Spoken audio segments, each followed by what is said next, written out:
also would like to implore all of us here, this is not a time for weddings, for events, as you rightly said, for dinners or public. We should show that. Mr. Speaker, I'll try and be as quick as possible. It was a long day and I came late because I was unwell. Let's do this quickly. Short term, the President has rolled out a clear plan that we commend. A lot of my colleagues have rightly spoken about this and I agree. But our problem is not announcing plans. It's executing them with clear timelines. This Parliament must insist upon those timelines based on the President's recommendations. One thing I would like to add, Mr. Speaker, in addition to the recruitment, is the need for us to increase immediately the basic salaries and the welfares of police officers and soldiers, and we must find the money to do that. At present, Nigeria, put it this way, one police officer manages 600 Nigerians. The UN recommends that ratio should be 1 to 400. We are understaffed. The President has tackled that. That's one point in terms of the short-term solution. And I think, sir, you leadership and committee chairman like Honorable Jimmy Benson should keep an eye on this execution. We can't just make announcements. Let's say by February we're about to see X, Y, Z. That will help. In the medium term, sir,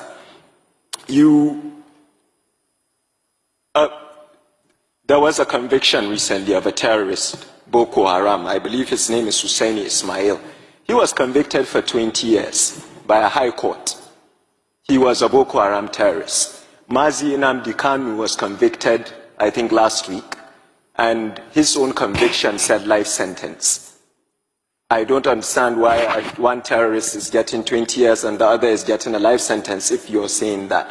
I think Pastor made a good point. There's this idea that justice is served differently, and it affects the problem. Mr. Speaker, I'll conclude by saying this. I've been an advocate of state police. I've sought the wisdom of more experienced members like Honorable Sada Soli, Honorable Adodogwa, even yourself and the Speaker. I think the definition of insanity is doing the same thing over and over and over again and expecting different results. Somebody said that earlier. We cannot be sitting in Abuja and expecting operations to be efficient in Benue. We have to go back to communal policing. You that are older than us always tell us there was a time when if a guest comes to a community, everybody knows him. We have to get the traditional leaders involved and go back to state policing. This Parliament, under your leadership, and I know the excellent work you're doing in the Constitutional Review Committee, is looking at that. Sir, no time for election talk now. We have to tell the public a timeline to roll this out. The fear that governors will abuse it always shocks me because they already have all that power. I'll finally end by putting myself in trouble as usual. The North has an issue. My honorable sister mentioned why we've become a breeding ground for such things. This is why. We are not sending our children to school. Of late, you have bandits on TikTok holding monies. The younger people, younger than myself, that have no employment and no skill because we've neglected them. It's a failure on all our parts over the years. Mr. Speaker, these young people go on TikTok and see a criminal holding minted cash. He's suddenly exciting. You want to emulate him. Mr. Speaker, we can do whatever we want to do in terms of FDI, IGR, investments, but we are failing in our primary duty, which is to protect the people we serve.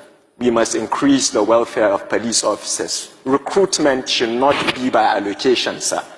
Each state should provide the exact amount of numbers. It should be digitized. We should look for young Nigerians that want to join the army to serve, not because it's a job that's seen as something else. I'm sorry if I spoke too friendly, Mr. Speaker. We are relying on you and the members of the Constitutional Review Committee to not only follow up with the President's excellent announcement, but to finally roll out state police in this country.